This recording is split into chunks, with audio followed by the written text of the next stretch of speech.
Hello everyone, I hope आप सभी अपनी मेहनत कर रहे होंगे और जो माहौल चल रहा है अभी उसमें थोड़ा आप डिस्टर्ब भी हो रहे होंगे, तो इसमें आपको डिस्टर्ब होने की कोई बात नहीं, आप अपनी मेहनत को जारी रखिए। तो अब आते हैं सीधे मेन बात पे। जो हमारा ये 31 जुलाई को प्रोटेस्ट हुआ जिसमें सभी एसएससी के टीचर ने एसएससी के खिलाफ आवाज़ उठाने की कोशिश की। इससे पहले सभी टीचरों ने और एस्पिरेंट ने मिलके पहले ट्विटर कैंपेन किया। उसके बाद एसएससी में बहुत बार आपने जैसे 2024 में भी देखा कि 24 के रिजल्ट में भी बहुत बार हमें एसएससी के चेयरमैन से हमारे टीचर्स मिलने गए, जो कि पूरी तरह से कोई समाधान नहीं निकला। और फिर जो कि एसएससी फेस 13 का जो एग्ज़ाम हो रहा है उसमें भी बहुत सारी गड़बड़ियाँ रही, कुछ टेक्निकल इश्यूज़ रहे और कुछ सेंटर बहुत ज़्यादा बच्चों को दूर दूर दे दिए, जिससे बच्चों को बहुत तकलीफ़ हुई। किसी का centre on the spot change हो जा रहा था। तो इस सब तकनीक को देखते हुए 26 जुलाई को हम सभी टीचरों ने मिलकर ट्विटर कैंपेन किया। ट्विटर कैंपेन सफल रहा और जो उन लोग का मकसद था, मेन मकसद जो था वो था कि विपक्ष के पास वो बात किस तरह से हमें पहुंचानी है। और फिर राहुल गांधी ने भी उस ट्वीट को देखा और उस पर अपनी प्रतिक्रिया जताई। सभी को मेरा नमस्कार। देखिए, मैं आप लोगों से एक बात बताऊं, यहाँ पे तो हम सभी के सभी डीओपीटी आए थे और सारे वहाँ पे जाते समय पुलिस ने उन्हें रोक लिया। हम सभी के सभी डीओपीटी आए थे, शिक्षक यहाँ पर आकर के हम शांतिपूर्ण तरीके से अपनी बात रखना चाहते थे डीओपीटी में, लेकिन वहाँ पर हमें हमारी बात नहीं रखने दी गई। और जैसे हम सारे के सारे लोग यहाँ पहुँचे, ठीक है, तो हम सारे के सारे लोग जैसे यहाँ पर पहुँचे हैं, तो उसके बाद में बहुत बुरी तरीके से, मतलब शुरू में तो हम बहुत प्यार से बात रख रहे थे अपनी, लेकिन बहुत बुरी तरीके से दिल्ली पुलिस यहाँ पर आई और आकर के जो है सभी को बसों में भरना शुरू कर दिया। धक्के मारे।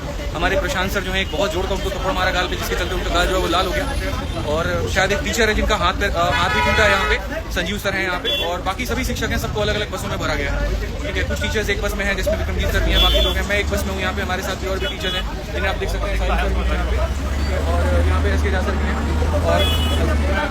और ये सारे हमारे साथ में स्टूडेंट भी हैं। जो देश भारत प्रधान नरेंद्र मोदी बोलते रहते हैं कि भारत एक विश्व गुरु है, और ऐसे विश्व गुरु देश में जहाँ पे टीचरों पर लाठीचार्ज हो रही है, क्या हम इस देश को विश्व गुरु कह सकते हैं? क्या हम इस लायक हैं? क्या हमारी सरकार जो है अब वो कह सकती है कि ये देश विश्व गुरु है? क्या एक टीचर्स लाठीचार्ज करना ये विश्व गुरु देश की एक पहचान है? आखिर दिक्कत ही क्या थी? बस वो अपनी शांतिपूर्वक बात सरकार के समक्ष रखने जा रहे थे, जो कि शांतिपूर्वक था। किसी ने भी कोई सरकारी वस्तु को कोई नुकसान नहीं पहुंचाया। सभी अपनी बात, सभी टीचर्स थे और उनके साथ कुछ एस्पिरेंट भी थे, वो शांतिपूर्वक अपनी बात को सिर्फ डीओपीटी ऑफिसर के सामने रखना चाहते थे, जो कि ऐसा हुआ नहीं। और यहाँ पर संविधान जब बना, आर्टिकल 19 में यह साफ साफ है कि आपको सभा करने की अनुमति है, आप शांतिपूर्वक सभा कर सकते हैं, ये हमारा हक है। और हमारे हक को भी ये जो सरकार है वो छीन रही है। ये कहाँ का अन्याय है? चेयरमैन के पास जाके देख लिए, कोई रिस्पॉन्स नहीं आया। ट्विटर कैंपेन किया, इस डिजिटल इंडिया में भी ट्विटर कैंपेन करने पे कोई सरकार हमारी बात नहीं सुन रही है। अब सिर्फ टीचर्स के पास यही मुद्दा था कि अब वो खुद डीओपीटी ऑफिस जाएं और अपनी बात को रखें सरकार के सामने, जो उनकी बात जो है वो मोदी सरकार तक पहुंचे और मोदी सरकार इस पर सख्त से सख्त फैसला ले। जैसे कि कल आप लोगों ने देखा होगा एसएससी चेयरमैन का इंटरव्यू, जिसमें उन्होंने कहा कि जो इडिक्विटी है वो मतलब एग्ज़ाम कंडक्ट करा रही है पहली बार, तो थोड़ी प्रॉब्लम्स आएंगी, सिर्फ प्रॉब्लम्स आएंगी। आगे आप एसएससी सीजीएल का एग्ज़ाम कराने वाले हैं, सीएचएसएल का एग्ज़ाम करवाने वाले हैं, जिसमें 37 लाख बच्चे बैठेंगे। उस समय क्या होगा? उस समय ये इडिक्विटी का सिस्टम कैसे चलेगा? एजेंसी जो है अभी जुलाई 24 से अपने पहला एग्जाम कर रहा है, तो पहला एग्जाम होने के कारण इसको हम अंग्रेजी में टीचिंग प्रॉब्लम्स बोलेंगे। तो कुछ जगह सिस्टम हैंग हो रहा है, कुछ जगह सिस्टम एग्जाम लेट हो रहा है, और लगभग 200 जगह पे सेंटर्स पे जब एग्जाम पहले दिन शुरू हुआ, 2 सेंटर्स में कुछ प्रोसीजरल लैप्सेस थी, जिसके कारण हमने वहाँ कैंसिल करके उनके वहाँ। हमारी मांग सिर्फ इतनी थी कि टीसीएस में जो गड़बड़ी है उसको सुधारिए, ना कि वेंडर चेंज कर दीजिए। खैर हटाइए, वेंडर से हमें कोई मतलब नहीं। और अभिनय शर्मा सर भी कहते हैं कि वेंडर से हमें कोई फ़र्क नहीं पड़ता है, हम तो एग्ज़ाम एसएससी का दे रहे हैं। तो सिर्फ जो मेन बात है वो एसएससी से है। जो हमारे टीचरों के साथ अन्याय हुआ, जो हमारे टीचर रो रो कर चिल्लाते रहे पर उनकी एक बात नहीं सुनी गई। बिना फीमेल स्टाफ के फीमेल मैडम्स को गिरफ्तार, इस तरह की सिक्योरिटी हमें नहीं चाहिए, इस तरह की सुरक्षा की आवश्यकता नहीं है। एसयोरिटी देनी पड़ेगी, डीओपीटी सर को मिलना पड़ेगा, डीओपीटी को ये इंश्योर करना पड़ेगा कि बच्चों के ग्रीवेंसेस क्या हैं, उन बच्चों की समस्याएं क्या हैं, ये सुननी पड़ेंगी और हर हाल में सुननी पड़ेगी। बस इतनी बात थी। और भाई अभी जितने भी बच्चे हैं वो सिर्फ कोई भी गलत कदम नहीं उठाना किसी ने भी। अभी शांति से आप ये देखोगे ये हमारे साथ क्या क्या होता है। जब हमारे साथ कुछ फाइनल हो जाएगा फिर आप लोगों को बताएंगे कि हम बताने लायक हैं कि नहीं है, उसके बाद ही आप लोगों को कोई कदम उठाना है। तब तक शांत रहिए और इन वीडियोज को इतना शेयर करिए ताकि सरकार तक पहुंच पाए। और इसका एक परफेक्ट सोल्यूशन होगा। मैम बोलिए। ये लोग हम लोग को ये कहें कि आप में से 4 लोगों को लेकर जाएंगे और किसी को लेकर नहीं गए। इन लोग उन्हें ज़बरदस्ती बस में भर दिया गया और उन्हें घुमाया गया, ना उन्हें पानी दिया गया, ना उन्हें वॉशरूम जाने दिया जा रहा था। ये कैसा विश्वगुरु देश है? हम यही कहते हैं कि हम बहुत आगे हैं, आज हमारा जो इकोनॉमिक है वो बहुत ज़्यादा है और हम विश्वगुरु हैं। जहाँ पे टीचर्स के साथ ऐसा व्यवहार हो रहा है, वो विश्वगुरु कैसे हो सकता है? वो देश विश्वगुरु हो ही नहीं सकता। क्या इस देश में नागरिक को हक नहीं है अपनी बात सरकार तक रखने की? क्या यही है सरकार का न्याय एक आम जनता के प्रति? वहाँ पे जितने भी टीचर्स गए थे वो एक टीचर्स नहीं थे, वो बच्चों की उम्मीद थे। और सभी के लिए ये मामूली न्यूज़ होगा, पर एक एस्पिरेंट से जाके पूछिए जब वो अपने टीचर्स को वहाँ पे देख रहे होंगे कि उनके टीचर्स को ज़बरदस्ती गाड़ियों में भरा जा रहा है, उन्हें ज़बरदस्ती उन पे लाठीचार्ज की जा रही है, उन पे क्या बीत रही होगी। वो टीचर्स उन सभी बच्चों का भविष्य बन के गए थे, उनकी उम्मीद बन के गए थे कि हाँ अब तो कुछ समाधान निकलेगा, अब तो इस एजुकेशन सिस्टम में कुछ तो सुधार होगा। पर ऐसा कुछ हुआ नहीं। यहाँ तक कि जब वो प्रदर्शन कर रहे थे तो पुलिस ने कहा कि आप जंतर मंतर पे जाके प्रदर्शन कीजिए। फिर हमारे टीचर्स वहाँ भी गए, फिर हमारे टीचर्स को दोबारा वहाँ से फिर से पकड़ के उन्हें पुलिस स्टेशन ले जाया गया और 41 टीचरों पे FIR हो गया है। ना उन्होंने कुछ दंगा फसाद किए, ना किसी टीचर ने अपशब्द भाषा का प्रयोग किया।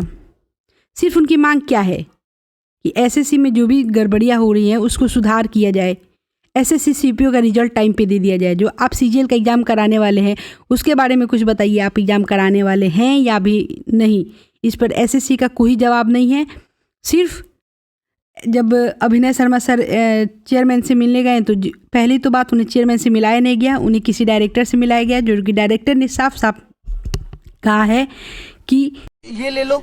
तो बोले ऐसा कुछ नहीं है, हम सिटी तो 10 दिन पहले बता देते हैं। और पता अपना एग्जाम्पल क्या करें बाबूजी, मैं जब पेपर देने जाता था 3 साल CGL भी निकाला मैंने, तो मैं स्लीपर भी नहीं मिलती थी, धक्के खा के जाता था। तो उनका ये है कि बच्चे भी धक्के खा के जाए। फिर काय का डिजिटल इंडिया, फिर तुम देश को आगे ले गए हो, तुम आज से वही अब हो रहा है। रिपीटेड क्वेश्चन थे और जो AI वाले इन लोगों ने मुद्दा उठाया था कि AI से पेपर बनवा रहे हैं, उस पर उन्होंने बड़ा चलो कह रहे आपको पता है वर्जन पेपर दे रहे हैं हम, वर्जन पेपर है ये सब थे। एग्जैक्ट शब्द बता रहा हूँ कैसे, बोले वो अनटच है, उसको किसी ने टच नहीं किया है, क्वेश्चन को बिना टच किए बन गया। मैंने कहा एक पेपर में 5-5 सवाल गलत हो जाते हैं, बड़े ध्यान से सुनना। मैंने कहा एक पेपर में 10-10 सवाल गलत हो जाते हैं। बोले पेपर अनटच है, किसी और को टच कराएंगे कि चेक कर लो एक बार तो गलत हो जाएगा, पेपर आउट होने के चांस है। आज आप देख लो जो लोग हमारे पेपर बना रहे हैं वो अपने मौसी के लड़के को भी बता दें, उनको भी नहीं पता ये पेपर किस एग्जाम में आएगा। मैंने कहा भाई आप सिलेबस में तो आपने दिया नहीं था, प्रोबेबिलिटी स्टैटिस्टिक्स आप सिलेबस तो दे रहे हो। बोले उससे क्या मतलब है, बच्चे को नहीं पता कि 12th बेस्ड है और 12th में सब आता है। तो मैंने कहा आप ये भी लिख दो कि भाई 12th बेस्ड है, NCERT पूछेंगे तो बोले लिख देंगे, ये इनडायरेक्टली तो लिखा हुआ ही है। पहले ही हमारे SSC में जितनी भी हमारे एजुकेशन सिस्टम में जितनी भी धांधलियाँ होती थी, कोई न्यूज़ रिपोर्टर में कोई न्यूज़ में कवर नहीं किया जाता था। पर आज हमारे जब टीचर्स मार खाए हैं, जब हमारे टीचरों पे लाठीचार्ज हुआ है, तो हर न्यूज़ चैनल इसको कवर कर रही है। बेशर्मी की बात है हमारे भारत देश के लिए कि जहाँ पे टीचर्स के साथ ऐसा व्यवहार हो रहा है। जब अभिनय शर्मा से एक पुलिस वार्तालाप कर रहा था तो कितने अशब्द भाषा का प्रयोग करता है। आप इतना डरते क्यों हो यार, सेशन चल रहा है। मैंने पहन के 2017 में उतार दी।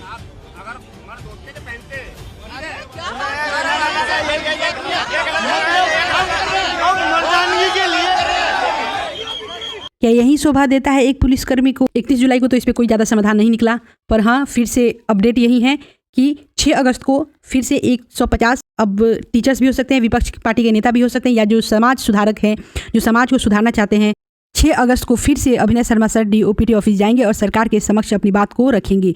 हम जो भी कर रहे हैं या हमारे टीचर्स जो भी हमारे लिए कर रहे हैं वो शांतिपूर्वक हो रहा है, इसमें कोई हिंसा नहीं है और यह हमारा अधिकार है कि हम अपनी बात को सरकार तक रखें। इस देश में एक नागरिक को बोलने का भी हक नहीं है, वो अपने हक की लड़ाई भी नहीं लड़ सकता है। क्या यही हमारा देश भारत है?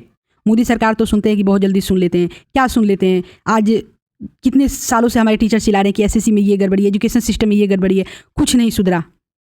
ना हमारे साथ विपक्ष खड़ी है, ना हमारे साथ जो सरकार अभी है वो खड़ी है। सिर्फ हम एस्पिरेंट और हमारे साथ हमारे टीचर्स ही इस टाइम में हमारी ताकत है। हम जो भी ट्विटर कैंपेन कर रहे हैं या फिर जो भी कर रहे हैं वो हमारे टीचर्स की बदौलत है कि आज हम कुछ सपने देख रहे हैं कि चलो हाँ इस आंदोलन से कहीं कुछ तो सुधार होगा, आने वाले वक्त में कुछ तो सुधार होगा। तो हमारा भी फर्ज बनता है कि हम अपने टीचर्स के साथ कदम से कदम मिलाकर चलें। हम कहते हैं कि हमारा देश डिजिटल है, यहाँ पे तो डिजिटल से, यहाँ पे ट्विटर कैंपेन से ही हमारी प्रॉब्लम को सॉल्व कर देना चाहिए, पर नहीं। हम मजबूर होके, हमारे टीचर्स मजबूर होके इस आंदोलन पे उतरे हैं और वो हाँ 3-4 दिन से लगातार प्रोटेस्ट कर रहे हैं, जिसपे सरकार की अभी तक कोई प्रतिक्रिया नहीं है, एसएससी की कोई प्रतिक्रिया नहीं है। इतना सड़क पे उतरने के बाद, लाठीचार्ज होने के बाद, बस एसएससी से और हमारी सरकार से यही अनुरोध है कि एजुकेशन सिस्टम को सुधार दीजिए, क्योंकि यह हमारे साथ और हमारे भविष्य के साथ बहुत बड़ा खिलवाड़ हो रहा है। तो बस 6 अगस्त को 150 टीचर्स, अब वो विपक्ष के भी नेता हो सकते हैं, जो समाज सुधारक है वो भी बस जाएं और हमारी समस्या का समाधान हो। बस हम यही चाहते हैं कि हमारी बात जो है वो सरकार तक किसी ना तो किसी तरह से पहुंचे, जिससे कि एजुकेशन सिस्टम में सुधार हो, एसएससी में सुधार हो। होगा कि 6 तारीख को डीसीपी ऑफिस से हमें परमिशन मिली कि 150 लोग आकर के आप जंतर मंतर पे बैठ करके अपनी आवाज उठा सकते हैं। तो मैं ये चाहता हूं कि उन 150 लोगों में हमारे साथ देश के बड़े आईएएस आईपीएस ऑफिसर जो रिटायर हो चुके हैं, जो इस खराब सिस्टम को बहुत अच्छे से समझते हैं, मैं ऐसे लोगों को इनवाइट करना चाहता हूं, कहना चाहता हूं, आह्वान करना चाहता हूं कि आप सबसे हाथ जोड़ के रिक्वेस्ट है कि आप हमारे साथ आएं और बैठें और सरकार से हमारे साथ मिलकर के सवाल पूछें, क्योंकि आप इस सिस्टम को बहुत बेहतर से समझते हैं। मैं देश के उन एमपी से रिक्वेस्ट करना चाहता हूं जो सच में इसीलिए एमपी बने कि हम समाज को सुधारना चाहते हैं।